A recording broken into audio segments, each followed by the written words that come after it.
महाराज जी, किसी भी व्यक्ति को जीवन के सर्वश्रेष्ठ लक्ष्य का निर्धारण करने के लिए किन बातों का ध्यान करना चाहिए? सबसे पहला, व्यभिचार को रोकना चाहिए, ब्रह्मचर्य की रक्षा करनी चाहिए। अगर गृहस्थ है तो एक पत्नी व्रत धारण करना चाहिए, और अगर ब्याह नहीं हुआ तो ब्रह्मचर्य रहना चाहिए। हर डिपार्टमेंट की नींव है ब्रह्मचर्य। अगर ब्रह्मचर्य नहीं है तो व्यभिचारी पुरुष कहीं भी उन्नति में जाने पर भी वो पतन को प्राप्त होता है। जो पराई माता बहनों से व्यभिचार करता है कभी उन्नति को प्राप्त नहीं हो सकता। इसलिए सबसे पहला है चरित्र पावन करो। तुम्हारा चरित्र ठीक होना चाहिए, तुम्हारा आचरण ठीक होना चाहिए, और उसके लिए ब्रह्मचर्य का पालन। गृहस्थी में है तो भी संयम रखे, 30 दिन 40 दिन 50 दिन जितना दिन संयम रख सके। और अगर अभी ब्याह नहीं हुआ तो पूरा संयम रखे, और विरक्त है तो पूरा संयम का मार्ग ही है पहला ब्रह्मचर्य। और दूसरा कम खाना, मिताहार। अगर ज्यादा भोजन करेगा तो ना ब्रह्मचर्य रह पाएगा, ना भजन कर पाएगा, ना कोई शक्तिशाली काम। एक बादशाह ने पूछा एक बहुत बड़े औषधि बताने वाले वैद्य से कि कितना खाना चाहिए 24 घंटे में जिससे हमारा शरीर स्वस्थ होकर भरपूर काम कर सके। तो उनका 39 तोला। एक तोला का मतलब होता है 10 ग्राम, 390 ग्राम होता है। मतलब 400 ग्राम अगर भोजन पालो तो 24 घंटे आप पुष्टता पूर्वक कार्य कर सकते हो। और बोले जो अधिक पाता है बोले वो हाथों को बोझा देता है और जीवनी शक्ति कमजोर होती है, वो पचने में ही लग जाती है। तो हम कह रहे 400 ग्राम एक बार का बादशाह से कहा 2 बार रख लो। 400 ग्राम एक बार दोपहर के पा लो 400 ग्राम, लेकिन 400 ग्राम तो नहीं 1500 पहुंच जाता होगा। भोजन मिताहार हमारे शास्त्रों ने आज्ञा करी है। क्षुध व्याधि चिकित्सताम, क्षुधा रूपी व्याधि की चिकित्सा करो, भिक्षान्न औषधम, औषधि की तरह। 4 रोटी, थोड़ी मूंग की दाल, अरहर की दाल, थोड़ा चावल भोग लगा के ठाकुर जी को पालो, 2 बार पालो। मिताहार, अगर भोजन पवित्र नहीं है और भोजन मित नहीं है, अब ये जो पिज्जा बर्गर सब ये चीजें ना, ये भजन साधन और लक्ष्य की बात जाने तो सब ये बुद्धि को भ्रष्ट करने वाले अपवित्र आहार हैं और लीवर को खराब करने वाले गरिष्ठ पदार्थ हैं। सात्विक भोजन, शरीर को अगर आप व्यभिचार आदि दोषों में ना उतारो तो भगवान ने स्वयं इतनी सामग्री दी है कि थोड़ा आहार करो, खूब व्यायाम करो, खूब मेहनत करो तो भी आप कमजोर नहीं होगे। अगर हम सात्विक भोजन करें, अल्पाहार करें तो बहुत जल्दी हमारे अंदर शक्ति का विकास हो, आध्यात्मिक शक्ति का। पहला ब्रह्मचर्य, दूसरा कम खाना मिताहार, और तीसरा कम बोलना, उचित बोलो। हम ये नहीं कहते कि मौन हो जाओ, तो हमें लगता है उचित बोल दो ना, उचित बोल। उचित बोलना, अनुचित बोलने का त्याग करना, इसे मौन ही कहते हैं। कम बोलना और कम सोना। अगर जीवन को लक्ष्य में पहुंचाना है तो हमारी बात को अक्षरशः मान लो, जितने लोग सुनो। पहला ब्रह्मचर्य, दूसरा कम खाना, तीसरा कम बोलना अर्थात मित भाषण करना, विचार पूर्वक बोलना, और चौथी बात कम सोना। अगर आप मेहनत करने वाले व्यक्ति हो तो 6 घंटे पर्याप्त है। 6 चौको 24 घंटे का एक हिस्सा आप सोने में दे सकते हो। 6 चौको 24, 6 घंटे, और वो भी रात्रि के 10 बजे से लेकर के 11, 12, 1, 2, 3, 4 अपने आप ब्रह्म मुहूर्त का समय आ जाता है। 6 घंटे बाद आप उठिए 4 बजे, और 4 बजे उठ करके अपनी दिनचर्या कीजिए, व्यायाम नित्य कर्म करके भगवान नाम जप, जो पाठ करते हैं वो पाठ कीजिए। तो कम सोना, 6 घंटे सोना, लेकिन ठीक समय पे सोना। अब आजकल लोग 1 बजे 2 बजे सोते हैं और दिन के 7-8 बजे तक सोते रहते, फिर जगते। क्या दिनचर्या? भगवान भुवन भास्कर उदय हो गए, तुम्हारी आयु, श्री, कीर्ति, पवित्रता, बुद्धि सबका नाश हो जाएगा। ये लोग समझ, तभी तो देखो ना लोग डिप्रेशन में अधिक पहुंच रहे हैं, दिमागी तनाव बना रहता। क्यों? क्योंकि बुद्धि को सत्य में प्रेरित करने वाले भगवान सूर्य, आयु बढ़ाने वाले भगवान सूर्य, जीवन दान करने वाले भगवान सूर्य उदय हुए। आपने एक अर्घ भी नहीं दिया, प्रणाम भी नहीं किया, भगवत आराधना नहीं की, सैया पे सो रहे, तुम्हारी आयु का अपहरण हो जाएगा। तो ये 4 बातें ध्यान रखनी होगी। ब्रह्मचर्य, कम खाना, कम बोलना, कम सोना, और फिर जिस मार्ग के पथिक बनो, उन संत महापुरुष का आदेश लेकर उनके अनुसार उपासना करो, आप देखो परिपक्व हो जाओगे। लक्ष्य है भगवान की प्राप्ति। अगर मनुष्य शरीर धारण करके सच्चिदानंद प्रभु को प्राप्त नहीं किया, भगवान को प्राप्त नहीं किया, तो फिर जीवन का जीवित मुर्दे के समान है।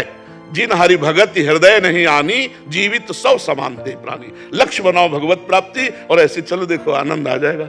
कम खाना, कम बोलना और कम सोना, और अधिक नाम जप करते हुए खूब मेहनत करो। यहाँ सोने के लिए नहीं आए, यहाँ कमाने के लिए आए हैं, और ऐसी कमाई करो जो ले चलो।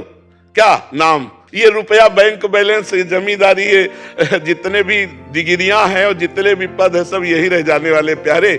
हम तो कई बार कहते हैं कि होश में ऐसे देश में कमा रहे हो जहां से चवन्नी नहीं ले जाओगे, यही सब छुड़ा लिया जाएगा।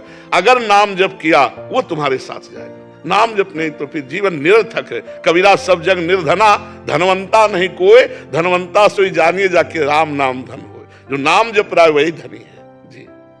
यद्यपि आपके दर्शन मात्र से समस्त संशयों का निराकरण स्वतः ही हो जाता है, तथापि एक प्रश्न कभी कभी मेरे मन में आता है, जब कभी जीवन में अनिर्णय की अवस्था आती है, भिन्न परिस्थितियां आती हैं, उसका निवारण के लिए किसका आश्रय लें? मन का, भगवान बुद्धि का या भगवान के आश्रित हो जाए? भगवान के ऊपर छोड़ दो। जब भगवान शंकर ने सती जी को बहुत प्रकार से समझाया कि रघुनाथ जी सच्चिदानंद है, बड़े मुनीन्द्र योगेंद्र इनका ध्यान करते हैं, लेकिन सती जी को समझ में नहीं आया कि यदि भगवान श्री राम सच्चिदानंद त्रिकालज्ञ हैं तो खोज कैसे रहे, हे खग हे मृग हे मधुकर श्रेणी तुम देखी सीता मृग नैनी। और अगर भगवान सच्चिदानंद नहीं तो भगवान शिव त्रिकालज्ञ हैं, ये इनको सच्चिदानंद कह के क्यों प्रणाम करते? भगवान शंकर ने बार समझाया, जब नहीं समझ में आया तब कहा, जो तुम्हारे मन अति संदेहु तो किन जाई परीक्षा लेहु। अब हो ही सोई जो राम रचि राखा, को करी तर्क बढ़ावे शाखा, अस कही जपन लगे हरिनामा। ये सिद्धांत है। पहले हम प्रयत्न करें कि क्या ठीक है क्या नहीं ठीक है। जब हम ऐसी स्थिति में पहुंच जाएं कि निर्णय करने लायक नहीं है तो श्री भगवान के ऊपर छोड़ दें। हे भगवान, आप मुझे संकेत करो, मुझे क्या करना चाहिए क्या नहीं करना चाहिए। तुरंत कोई ना कोई अंदर से उत्तर मिलेगा या बाहर से उत्तर मिलेगा, आप इंतजार करना, किसका प्रश्न है। जब ऐसी परिस्थिति हो तो भगवान के ऊपर छोड़ो। हो ही सोई जो राम रचि राखा, को करी तर्क बढ़ावे शाखा। भगवान के ऊपर छोड़ दो, ठीक निर्णय आ जाएगा। अभिषेक व्यास जी, बेंगलोर से। अरे महाराज जी, आध्यात्मिक गुरु कहते हैं कि आपसे सब कुछ कर्म करवाया जा रहा है, पर मैं इस दुविधा में हूं कि अगर सब कुछ करवाया जा रहा है तो फिर मैं इतना अभी नहीं समझ नहीं पाए उनकी बात समझ नहीं पाए। आपसे सब कुछ करवाया जा रहा है, कौन करवा रहा है बताओ आप, कौन करवा रहा है? अदृश्य शक्ति है। तो फिर भैया दंड क्यों देती है? पुरस्कार या तिरस्कार, दंड क्यों देती भाई? समझना हमारी बात। 3 गुण है माया के 3 गुण है, सतोगुण, रजोगुण, तमोगुण। और इन 3 गुणों का प्रभाव तुम्हारी बुद्धि पे पड़ रहा है और तुम्हारी बुद्धि उन गुणों के अनुसार स्वीकार करके क्रियाएं कर रही, और उसके कर्ता तुम हो तो भोक्ता तुम्हें होना पड़ेगा। अब आप बाजार लगी हुई है, बाजार में क्या पसंद करते हो तुम्हें छूट है। अब तुमने जाकर के जहर पसंद किया तो तुम्हारी पसंद है ना, तो मरोगे तो तुम ही। तो वहां अमृत भी तो है, वहां अच्छे पदार्थ भी तो है, तुमने पसंद क्यों गलत किया? ये तुम्हारे ऊपर दंड मिलेगा। बाजार उसकी संपूर्ण लगी हुई है। पावर आपको दिया है विचार करने का, देखने के लिए आंख दिया है, करने के लिए हाथ दिया है, करने की शक्ति दी है। अब बुरा कर रहे हो कि अच्छा, ये तुम्हारे ऊपर है। अगर बुरा करोगे तो बुरा भोगोगे, अच्छा करोगे तो अच्छा भोगोगे। ये परम शक्ति के मालिक भगवान श्री कृष्ण कह रहे हैं, अवश्य में भोक्तव्यम कृतम कर्म शुभाशुभम। हमसे कौन कराता है पाप? हमारी वासनाएं, हमारी इच्छा। कोई हमको सिखा रहा है क्या कि पराई माता बहनों की तरफ देखो? हमारा पाप कर्म, हमारे अंदर जो मलिन इच्छा है वो हमको, तो उसको हम मार नहीं सकते। अगर नहीं मार सकते हो तो तुम्हें पीटने के लिए फिर पुलिस बनी हुई है और जेल बना हुआ है और नर्क बना हुआ है, फिर भोगना पड़ेगा। जब हम अहंकार को समर्पित कर देते हैं भगवान के चरणों में, तो भगवान उसके जीवन की बागडोर ऐसे पकड़ लेते हैं जैसे अर्जुन के रथ की बागडोर पकड़। अब पूरी जिम्मेदारी अर्जुन को संभाल के चलाना भगवान की है, क्योंकि बागडोर हाथ में। तो अब जब हम शरणागत हो गए तब भगवान उसके जीवन को संभाल लेते हैं। अब उसका कोई भी कर्म नहीं, अब भगवान उसके हृदय में बैठकर और जब भगवान बैठ के कराते हैं तो जगत मंगल होता है, क्योंकि भगवान मंगल भवन है, अमंगल हारी है। भगवान के द्वारा किसी का अमंगल नहीं हो सकता, सबका मंगल होगा। जिन्होंने भगवान को जहर पिलाना चाहा पूतना ने, तो 6वें दिन भगवान ने उसको परम पद दिया जो यशोदा मैया को दिया। भगवान के द्वारा मंगल नहीं होता। अभी हमारी वासनाएं हमसे कर्म करा रही हैं, हमारी इच्छाएं, हमारी कामनाएं कर्म करा रहे हैं। समझ रहे हो ना? कोई अदृश्य शक्ति नहीं। आप हमें बताओ। महाराज जी, भाग्य भी तो बोलते हैं कि भाग्य पूरा आपके रचित है, कि भाग्य ही सब कुछ होगा। अगर भाग्य के अनुसार मनुष्य शरीर चलता है तो गधे में मनुष्य में अंतर क्या? नहीं, हम नए भाग्य की रचना करने की सामर्थ्य लेकर के आए हैं। हमारे भाग्य में भगवत प्राप्ति नहीं लिखी, हमारे भाग्य में उन्नति नहीं लिखी। अब हम तपस्या करेंगे, भजन करेंगे, संयम करेंगे, अपने भाग्य को बदल कर नए भाग्य की रचना करेंगे, भगवान को प्राप्त करेंगे। हम भगवान के अंश, सच्चिदानंद अंश, जान अपने को, जागृत हो। ईश्वर अंश जीव अविनाशी, चेतन अमल सहज सुख राशि। अरे जहां कदम रख दे, भगवान पर विश्वास करके लंका में रावण की सभा में अंगद ने कदम रख दिया कि बार मेरे प्रभु को मनुष्य कहता है, हो वीर तेरे सभा में कोई मेरा पैर उठा दे, हिला नहीं पाया। भगवान का अंश है अंगद जी, हम तुम भी भगवान का अंश है। भाग्य के अनुसार चलने वाले नहीं हैं, भाग्य को रौंदने वाले हम हैं। भाग्य को रौंद आया तो भाग्य, देख रहे हो भाग्य क्या कर पा रहा है? भगवान का बल, भगवान का आश्रय, तो भाग्य क्या करेगा? हमारे शरीर को नष्ट कर दो, भाग्य क्या करेगा? हम अविनाशी दूसरा शरीर धारण करके फिर भजन करेंगे, भगवान की प्राप्ति करें। तू अपने को समझ, भाग्य के अधीन होके नहीं बैठना। नाम जप कर पहले खूब डट के, और ये विचार कर कि मैं भगवान का अंश हूं, मैं परमात्मा का अंश हूं। जिधर कदम रखेगा उधर विजय ही विजय होगी।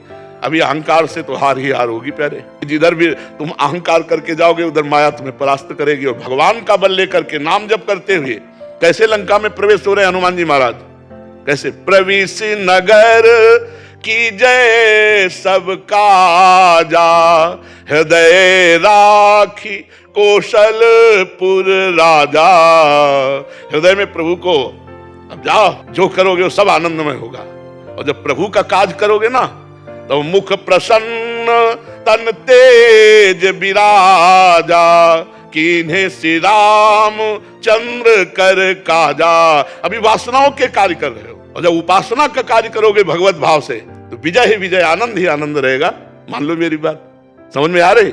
हाँ, अभी उस स्थिति में पहुंचना बहुत कठिन है जहां हो रहा है। जैसे इनके शरीर से कर्म हो रहा है, मुझे क्या मतलब, ऐसे इस शरीर से कर्म हो रहा है, मुझे क्या मतलब। ऐसी देहाभिमान रहित स्थिति नहीं है। इसलिए भगवान की शरण में होकर नाम जप करो, और जो निषेध कर्म है उनको मत करो, जो अच्छे कर्म है उनको करो। इसके परिणाम से कर्ता भाव गलित हो जाएगा, फिर ये स्थिति आ जाएगी। महाराज जी, कुछ काम करने के लिए संकल्प की शक्ति ज्यादा मजबूत है कि समर्पण की शक्ति ज्यादा मजबूत? समर्पण। हमारा संकल्प तो फिसड्डी है। जिन्होंने एक संकल्प किया कि एको हम बहुश्यामा, वही उसी के संकल्प से सब कुछ है, हम उसी की शरण में हो जाए, समर्पित हो जाए, वही हमारे से सब करवा लेगा। हमारा संकल्प क्या है? अभी हम संकल्प लेते हैं शाम को छोड़ देंगे, अभी कसम खाएंगे शाम को छोड़ देंगे, अभी प्रतिज्ञा करेंगे शाम को, वो पकड़ेगा तो हम तो उनको नहीं पकड़ सकते, वो हमें पकड़ लिए। अब हम छुड़ाना भी चाहे तो उनकी पकड़ से नहीं छुड़ा सकते। समझ रहे हो? हमारा प्रयास और कृपा भगवान की हर जगह सफलता। हमारा संकल्प क्या है? हम कह रहे हैं कि हम शाम तक ये काम कर देंगे, और अभी मर गए तो? आप विचार करके देखो। हम कह रहे हैं शाम तक हम आपको ये दे देंगे, और अभी मर गए तो? भरोसा है कि तुम शाम तक जियोगे? तो संकल्प क्या करें? अज्ञान ही तो हुआ ना। तो इसलिए बात समझो, समर्पित। ये बहुत जोर की बात रहेगी। नाम जप करो। कोई नशा तो नहीं करते? बढ़िया है। और मांस वांस, हाँ बढ़िया है। और गंदे साथियों का संग मत करना, अच्छे बन करके रहो, फिर खुद देखो आनंद आ जाएगा। महाराज जी, मैं कंपनी में काम करता हूँ, वहाँ सब नए बच्चे हैं जी। तो वहाँ पे सब 21-22 साल के बच्चे, उनको बोलता हूँ सुबह जल्दी उठने के लिए कि सुबह 4 बजे उठना चाहिए। सब क्रिटिसाइज करते हैं कि नहीं, सुबह जल्दी उठने से कुछ नहीं होता। मेरे पापा तो 10 बजे उठते हैं और इतना काम कर लेते हैं। हाँ, तो आदर्श वो अपने पापा का रखे। वो किसी संत महात्मा या शास्त्र का आदर्श थोड़ी रखे, आदर्श तो पापा का रखे। जो 10 बजे तक सोता है वो कैसे आदर्श हो सकता है? आदर्श तो महापुरुष हैं जिन्होंने अपना जीवन भगवान के चरणों में अर्पित कर दिया है, जिन्होंने रात दिन तपस्या, उनसे हमें बात सुननी चाहिए, उनसे बात पूछनी चाहिए। वो हमारे आदर्श होते हैं। आदर्श ऐसे थोड़ी होते हैं विषयी पुरुष, चाहे कोई भी हो। जब तक भगवान का विरोध नहीं किया हिरण्यकश्यप ने, तब तक पिताश्री कहते थे प्रहलाद जी। और जिस दिन विरोध किया उसी दिन दैत्यराज कहकर बात किया, दैत्यराज कह के। फिर पिताश्री ने, फिर वो हमारा पिता नहीं है। जाके प्रिय राम वैदेही, महापुरुषों को मानना चाहिए। राजेश बुद्धि राजा जी, नोएडा से। अरे महाराज जी, आपके चरणों में कोटि प्रणाम। महाराज जी, आपके श्रीमुख से सुना है कि अध्यात्म का मार्ग कायरता का मार्ग नहीं है, इससे कर्ता भाव जागृत होता है। और आपके श्रीमुख से ये भी सुना है कि भगवत प्राप्ति शरणागति पहले होती है। सिद्धांत पूरा समझोगे ना, तब बात समझ में आ जाएगी। पहले हमें कर्ता बनना है। अभी हम शुभ अशुभ दोनों के कर्ता हैं। पहले हमें शुभ के केवल कर्ता बनना है, अशुभ का कर्तृत्व भाव त्यागना है। जब शुभ के कर्ता मतलब पवित्र हो जाएंगे, जब जल शांत और निर्मल होता है तो उसकी तह में क्या दिखाई देता है। तो जो ही आप पवित्र आचरण करेंगे, श्री कृष्ण अनुकूलेन प्रतिकूल से विसर्जनम, शास्त्र आज्ञा है, प्रतिकूल का त्याग करे। कर्ता को ही तो बोला जा रहा है, और जो श्री कृष्ण के अनुकूल है उसको स्वीकार करे। तो कर्ता भाव कैसे नष्ट होता है? पहले अशुभ का त्याग करे और शुभ का अनुष्ठान करे। जब शुभ का अनुष्ठान करते करते अंतःकरण पवित्र होता है, तो वो देख पाता है कि कर्ता मैं नहीं हूं, कर्ता गुण है। गुणानुगुण वर्तनते मनुष्य, ये सतोगुण के कारण शुभ संकल्प हो रहा, मैं तो अकर्ता हूं। या भक्त है तो देखता है कि कर्ता तो श्री भगवान है, मैं तो एक निमित्त मात्र हूं। अब उसका अहंकार समर्पित हो गया। अब जब अहंकार समर्पित हुआ तो शुभ अशुभ दोनों का त्याग होकर के वो भगवत प्राप्त हो गया। बिना अशुभ का त्याग किए शुभ कर्म में रति हुए अहंकार का समर्पण नहीं हो पाता। ऐसे समर्पण हो ही नहीं पाता। इसलिए कहते कायरता मत करो। जब तुम बोल सकते हो तो अच्छा बोलो, बुरा क्यों बोलते हो? देख सकते हो तो अच्छा देखो, बुरा क्यों देखते हो? चल सकते हो तो अच्छे मार्ग में चलो, बुरे मार्ग में क्यों चलते हो? हाथ तुम्हारे हैं तो दूसरों की भलाई करो, दूसरों को दुख क्यों देते हो? और जैसे हमें 2 बजे उठना है रात्रि के, अब नींद आ रही, कायरता नहीं, फेंक कंबल दूर और चल, उत्साह संपन्न, अपने में ऐसा उत्साह रख, बहादुर बन। अब हमको पूरी परिक्रमा देनी है यार, थक जाएगा, नहीं चल परिक्रमा दे। कायरता नहीं, कायर पुरुष नहीं परमार्थ में चल पाता है। तो समझ पा रहे हैं आप हमारी बात? और कभी कक्षा 1 का सब्जेक्ट डिग्री से नहीं जोड़ा जाता और डिग्री का सब्जेक्ट कक्षा 1 से नहीं जोड़ा जाता। जब कभी सामने देहाभिमानी पुरुष को उपदेश हो रहा हो और एक वहीं पास बैठे हुए अच्छा स्थिति में पहुंचा हुआ साधक हो, तो एक ही बात को अलग करके बहुत अंतराय में वर्णन किया जाएगा। तो सत्संगी को यह चाहिए कि किस स्थिति वाले से ये उत्तर दिया गया और किस स्थिति वाले से ये उत्तर दिया गया। बस समझ पा रहे हैं आप? तरुण जी, राधे राधे महाराज जी, आपके चरणों में कोटि राधे राधे। गुरुदेव, जब सब कुछ इस जगत में भगवान जी द्वारा बनाया गया तो उसमें कुछ चीजों का चयन निषेध क्यों है, जैसे काम, क्रोध, लोभ, मोह आदि? आप हमें ये बताओ कि हमारे ही शरीर में मूत्राशय मलाशय है ना, लेकिन उसका त्याग कहीं एकांत में करने का विधान बनाया गया है। तो काम क्रोध को सार्वजनिक त्यागने के लिए बात नहीं कही गई। हमारी बात समझना, अगर आप एक पत्नी व्रत हैं और अपनी पत्नी से काम का प्रयोग करते हैं तो धर्म में काम वो भगवान की प्राप्ति का हेतु होगा। लेकिन आप पराई बहनी बिटिया से करेंगे तो कानूनी और भागवतिक दोनों में आप बंधन युक्त हो जाएंगे। आप अपने पुत्र को सुधारने के लिए क्रोध कर रहे हैं तो वो क्रोध न्याय संगत है, लेकिन आप पड़ोसी से झगड़ा करके क्रोध कर रहे हैं तो आप हथकड़ी पकड़ के जा। हमारे भगवान ने ये पूर्ण है, पूर्ण में सब कुछ होता है। अब उस पूर्ण में तुम्हें पूर्ण तक पहुंचने के लिए कुछ त्याग करना है और कुछ ग्रहण करना है। तो क्या त्याग करना है वो शास्त्र बताता है, क्या ग्रहण करना है ये तस्मात् शास्त्रम प्रमाणन्ते कार्याकारो व्यवस्थितो। क्या विधि है, क्या निषेध है, क्या करना चाहिए, क्या नहीं करना चाहिए। तो आप हमारी बात समझ पा रहे हैं? उसका प्रयोग है। अगर प्रयोग सही है तो काम सही है, क्रोध सही है, लोभ सही है, मोह सही है, अहंकार भी सही है, सब सही है। जैसे अस अभिमान जाय जन भूरे, मैं सेवक रघुपति पति मोरे, ये अभिमान, तो अभिमान भी सार्थक हो गया। अब रुपया का अभिमान, विद्वता का अभिमान, शरीर का अभिमान, परिवार का अभिमान, अन्य अभिमान, ये घातक है, ये तुम्हारा पतन कर देगा। तो जो चीज जहां प्रयोग करनी अगर वहीं प्रयोग हुई तो वो दुखदायी नहीं है। जैसे हमारा सरकारी डिपार्टमेंट है पुलिस, अब अगर आपको आवश्यकता है कि सुरक्षा के लिए तो आप प्रार्थना कीजिए, वो आपकी सुरक्षा करेगा। और अगर आप गलत करेंगे तो आपके डंडा चलाएगा। तो वही आपके लिए दुखदायी है, वही आपके लिए सुखदायी है। तो जब आप कानून के विरुद्ध चलेंगे तो दुखदायी, और कानून के अनुकूल चलेंगे तो सुखदायी है। ऐसे हमारे भगवान का पूरा डिपार्टमेंट बना हुआ है, चाहे शनि राहु ग्रह नक्षत्र काम क्रोध लोभ मोह मद मत्सर सब। अब आप बताओ इसमें क्या दोष है? आपको समझ में आया इसमें? अपने जगह उसका प्रयोग किया। जैसे गुरु है अपने शिष्य पर क्रोध कर सकता है उसके दोष दर्शन करके दोष निवृत्ति के लिए। जैसे अधिकारी है दोषी पुरुष को दंड दे सकता है और निर्दोष को मुक्त कर सकता है। अगर बहुत ज्यादा अपराध है तो दोषी पुरुष को मृत्यु का भी दंड दे सकता है। तो काम क्रोध लोभ मोह मद मत्सर अगर इनका धर्म से प्रयोग किया जाए तो ये सब सार्थक है। अपनी पत्नी से प्यार करो, अपने बच्चे से मोह करो, अपने माता पिता से प्यार करो। आप अब दूसरा धर्म विरुद्ध प्यार, तो फिर वो निषेध हो गया। प्यार भी निषेध हो गया, नहीं निषेध हो गया। ऐसे ही सब जहां जिसका प्रयोग है वहां हम उसका प्रयोग करें तो वो सही है, और अगर उसके विपरीत करेंगे तो वही पाप बन जाएगा। समझ पा रहे हैं आप? महाराज जी, किसी को धोखा देना अच्छी बात नहीं है, तो धोखा खाना कहाँ तक उचित है? नहीं, कबीरा खुद को ठगाइए। हमारे महापुरुष कहते हैं अपने को ठगा लो लेकिन तुम किसी को मत ठगो। उससे क्या होगा कि जैसे तुम्हारा पूर्व का ऋण है और आप दे नहीं पाए, अब वो इस जन्म में आया है, अब वो तुमसे बेईमानी करेगा क्योंकि तुम्हें पता नहीं है ना कि पूर्व का हमारा ऋण है, और वो नहीं मिलेगा आपको, कुछ भी कर लो। तो वो आपका ऋण है पूर्व का, ये मानकर आपको सहजाना होगा। और अगर आपके ऋण नहीं है तो उसको देना ही होगा। अगर अभी नहीं देगा तो कभी भी कहीं भी हो उसे देना पड़ेगा। तो हमें कबीरदास जी करे कबीरा खुद को ठगाइए पर किसी को ठगिए मत। ठगना तो किसी के हाथ में है नहीं, कोई भी हमारे को आके ठग सकता है, मगर कितना ठगा जाए कि भाई इतना उचित है? उतना ही ठगेगा जितना उचित है, इसके आगे ठग नहीं सकता, ये भी ध्यान रखो। अगर आपका पैसा है तो कोई ठग नहीं सकता, और अगर आपने पूर्व में किसी से उधार लिया है या किसी का ऋण है या किसी की ठगाई की है तो आप चाहे जितने प्रवीण हो ठगे जाओगे। दोस्ती में, व्यवहार में, व्यापार में कहीं ना कहीं वो आपको घाटा लगेगा क्योंकि आपका ऋण उधर जाना है। लेकिन हमको किसी को नया कर्म करके ठगना नहीं। बोले अगर हमारा ऋण होगा तो उसको देना पड़ेगा, वो देगा। किस विधान से देगा वो भगवान जानते हैं, लेकिन हम ठग के विधान से हम नहीं लेंगे, अब पाप कर्म के विधान से हम अपना ऋण नहीं लेंगे। अगर भगवान को दिलाना तो धर्म विधान से देंगे, वो आ जाएगा, कहीं से भी आ जाएगा। सचिन मिश्र जी लखनऊ से। राधा वल्लभ श्री हरिवंश महाराज जी। महाराज जी आप कह रहे हैं कि आप श्री जी के आश्रय हुए आपके सत्संग सुन के, बट कभी क्या होता है कि एक परेशानी आने पे दास के मन में खुद से समस्या का निदान समाधान के भाव आने लगता है, जबकि मैं तो शरणागत हूँ और अनंत हमारी सभी समस्याएं राधा रानी की कृपा से दूर होती है। तब से हमारे मन में जो आत्मग्लानि है कि कैसे मुझसे तो श्री जी के अंदर प्रेरणा नहीं कर सकती क्या आपसे? तो आप उसे क्यों नहीं प्रेरणा मानते हैं? अगर आपके मन में आता है कि ये कार्य ऐसे से ऐसे हो जाना चाहिए, तो आप मानो मेरी महारानी जी, मेरी स्वामिनी जी, मेरी प्रिया जी मुझे संकेत कर रही कि ऐसे से ऐसे कर लेना चाहिए। दो प्रकार से समाधान होता है, एक बाहर से होता है, एक अंदर से होता है। तो अगर अंदर प्रेरणा हो रही तो उसे मन मत मानिए, श्री जी की प्रेरणा मानिए और उसे कीजिए।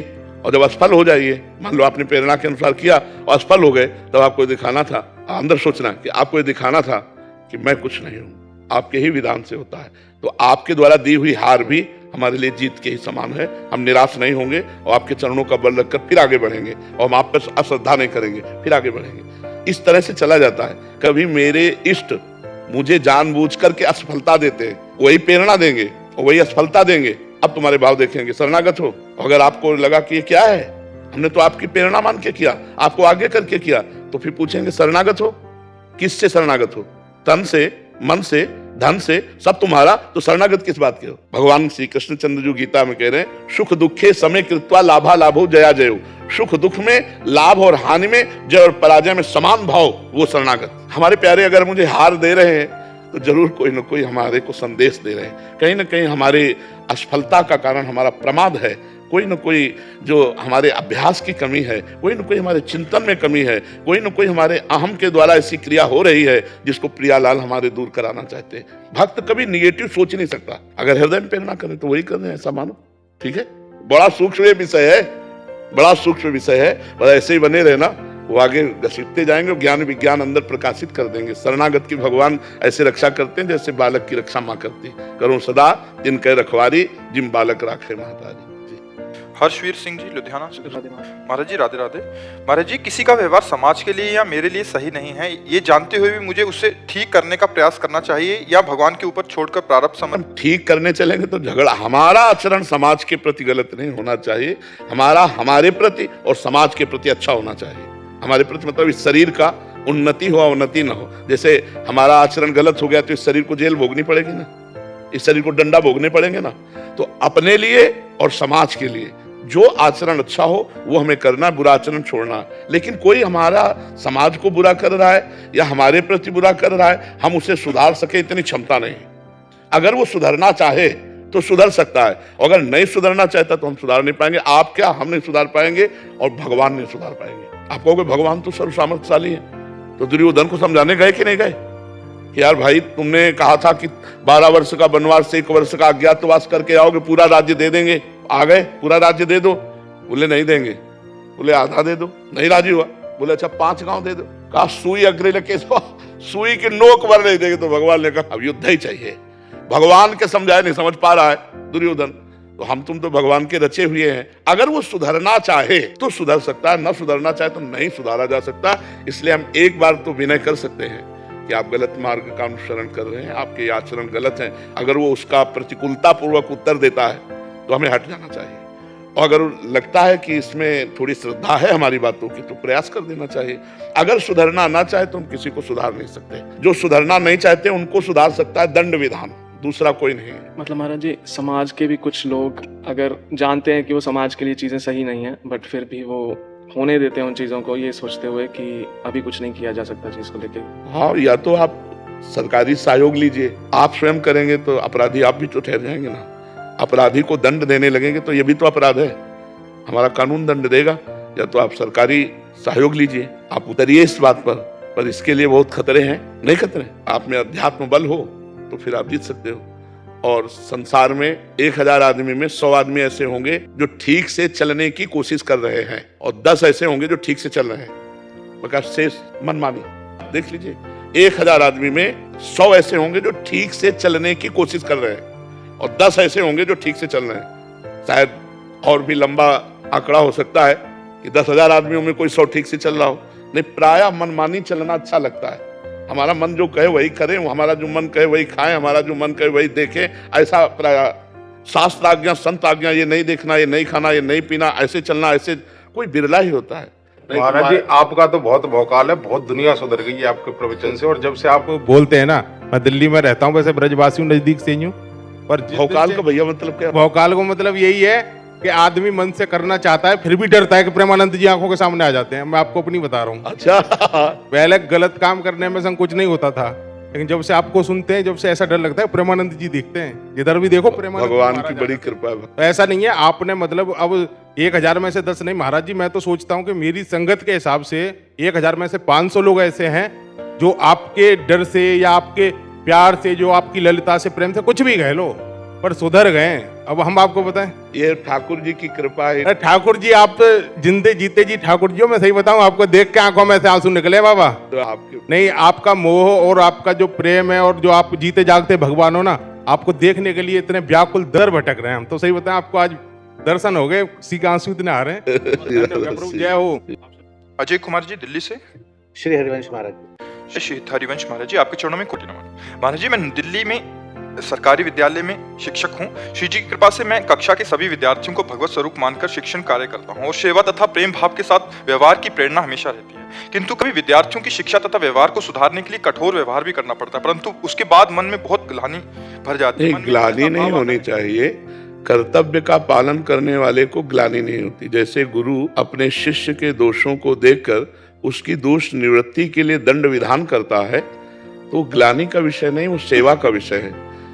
हमारे हाथ से किसी को कष्ट नहीं होना चाहिए। हमारा शिष्य उद्दंडता करता है, अपने निज जीवन के उन्नति के मार्ग से पतन की तरफ जा रहा है, तो उसे शासन के द्वारा सुधारेंगे। ये सेवा है हमारी, उसे आप सेवा समझिए, पर इतना जितना उचित हो, अनुचित शासन भी नहीं। प्यार और शासन दोनों मिला करके हम समाज को आगे बढ़ाते हैं। अगर आज अब समाज में शासन खत्म हो जाए तो अभी अत्याचार बढ़ जाए? नहीं बढ़ जाए। अगर कानून का डर ना हो, भगवान का डर ना हो, समाज का डर ना हो, तो राक्षसी प्रवृत्ति फैल जाए। तो ऐसे ही हमारे अंदर भी है। अगर हमारे अंदर गुरु का डर ना हो, पिता का डर ना हो, क्योंकि ज्यादा भगवान का डर तो नई अवस्था में कम ही होता है, तो उस समय यही भगवान है। माता पिता, शिक्षक, गुरु, अपने बड़े जन, तो इन बच्चों को भी थोड़ा शासन जरूरी है कि अगर वो अपना काम नहीं करते, अध्ययन का थोड़ी उद्दंडता करते हैं, तो उचित डांट, उचित शासन, अनुचित नहीं, कान पकड़ो, अब नई गलती करोगे। तो ऐसा उचित कोमल बर्ताव, कोमल शासन के द्वारा हम जो बच्चों को डांटते हैं, उनकी उन्नति के लिए, उनके सद्गुण के लिए, तो हमें अपने कर्तव्य का पालन करने के लिए करना पड़ रहा है। सुदामा जी पाठ भूल गए, तो मित्र का संग करने के कारण भगवान भी पाठ भूल गए, तो दोनों को दंड मिला, जाओ जंगल से लकड़ी काट के लाओ। दोनों को बराबर दंड मिला। एक द्वारिकाधीश है और एक गरीब ब्राह्मण है, लेकिन दोनों को बराबर दंड मिला। तो ये दंड विधान तो चला आ रहा है, तो ये थोड़ा सा भय तो जरूरी है, और ये भय देने से आपके कर्तव्य का पालन हो रहा है। आप एक टीचर हैं, आप एक गुरु पद पे हैं, बच्चों को अध्ययन करा कर उन्नतिशील बनाना, ये जो आपका उनसे होता है, भगवान मानते हैं उनको रिश्ते को? क्या कहते हैं? ये कह रहे हैं कि भगवान उस रिश्ते को मानते हैं जो आप भाव रखते हैं भगवान के प्रति। बिल्कुल वैसे मानते हैं। वैसे न मानते होते तो जिन्होंने एक टांग फैलाई ब्रह्मलोक तक, नंद बाबा की डेहरी नहीं नांग पा रहे। एक दिन लालजू महाराज, बाल गोविंद, ऐसे घुटनों के बल चलते हुए, घर की डेहरी होती है ना पहले पुराने घरों में, अब फ्लैट में तो डेहरी नहीं होती इतनी डेहरी होती थी मोटी। हाँ, तो भगवान ऐसे करते हुए गए और चढ़ गए, तो पेट जब लगा तो पैर उठ गए और हाथ नीचे पहुंचे नहीं। अब रो रहे थे, तो नारद जी आए। नारद जी ने देखा भगवान को, साष्टांग दंडवत किया, कहा प्रभु उठा दें, ये क्या लीला है? तो बोले तुम दूर रहो, ये हम सुख देने के लिए, क्योंकि हमें बच्चा मानती है ना यशोदा मैया और नंद बाबा, उनके सुख के लिए रो रहे हैं। इतने मैया के कान में आवाज पड़ी, विकल होकर भागती हुई है, अरे मेरे लाला, और गोद में उठाया और दासियों को डांटा। तो देखा ना, 6वें दिन महाबली पूतना को ढंगा दिया था और डेहरी नहीं लांग पा रहे तो निर्वाह करते हैं कि नहीं करते? तो बचपन से उसको पुत्र मानती, सांसारिक पुत्र की भी जरूरत नहीं पड़ी उनकी वजह से, और अब उन्होंने आपके पास भेजा और आपका सहचरी भावना, और मेरे आपके प्रति, आप मेरे गुरु, मुझे ऐसे लगता। तो तुम्हारे ही भाव की पुष्टि होगी। बाबा मेरे को बचाओ, बाबा मेरे को मेरा बच्चा। देखो मेरी बात समझो, अभी हमारे से जुड़ने का मतलब है, हम जब सत्संग करते हैं ना, तो हमारे पास सैकड़ों भाव वाले लोग होते हैं, सब सत्संग करते हैं। अगर ज्ञान का तो ज्ञान का, योग का तो योग का, राम जी का, कृष्ण जी का, हरि जी का, शिव जी का, मतलब सबका होता है सत्संग। इसका मतलब है कि जो जहां जिसका अधिकारी उसका ग्रहण कर ले। क्या हमारे यहाँ वात्सल्य भाव का नहीं होता? आप सुनो, वात्सल्य भाव का, सख्य भाव का, गोपी भाव का, सहचरी भाव का। अब ये बात है कि हमसे जैसे जुड़े आप, कि आप हमारे गुरु हो, आप कह दो मुझे राम नाम में प्रीति, आप राम का उपदेश करो, तो हम आपको राम ही बोलेंगे, राधा नहीं बोलेंगे। अब जपो आप कह दो कि हमारा प्रभु के प्रति बच्चा भाव है, तो आप उसी भाव से जपो। जबरदस्ती भाव थोड़ी डाला जाता है, वो तो भाव का मतलब क्या है, अपने मन के भाव का है। तो आप चलो ना, आप वहीं तो जो आप कहोगे वो करूंगी मैं। नहीं, आप वहीं पहुंच जाओगी जो भाव करोगी। ये था माम प्रपद्यन्ते तास तथैव भजाम्यहम्। प्रभु तो बड़े कृपाल, उनको बच्चा मानो चाहे पिता मानो, जो मानो वो सब वही है। जो भाव मानोगे वही भाव पुष्ट हो जाएगा। आप ये डरो मत। नहीं, अगर तुम्हारा वात्सल्य भाव तो तुम वात्सल्य भाव में ही चलिए।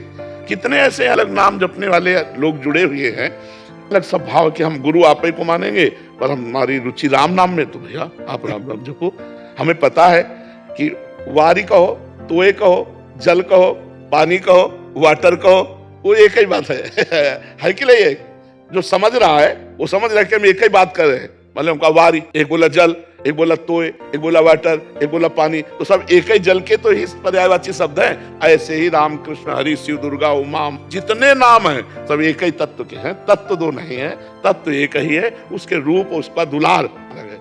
हम उसी प्रभु को माँ मानते हैं और उसी प्रभु की ये माँ मानते हैं कि मैं माँ हूँ, वो बेटा है। कैसा उसका करुणामय स्वरूप है। वो जो जैसा चाहिए, था माम प्रपद्यन्ते तास तथैव भजाम्यहम्। मुझे जैसा मानो वैसा मैं, भगवान कह रहे, वैसे ही मैं अनुभव कराता हूँ।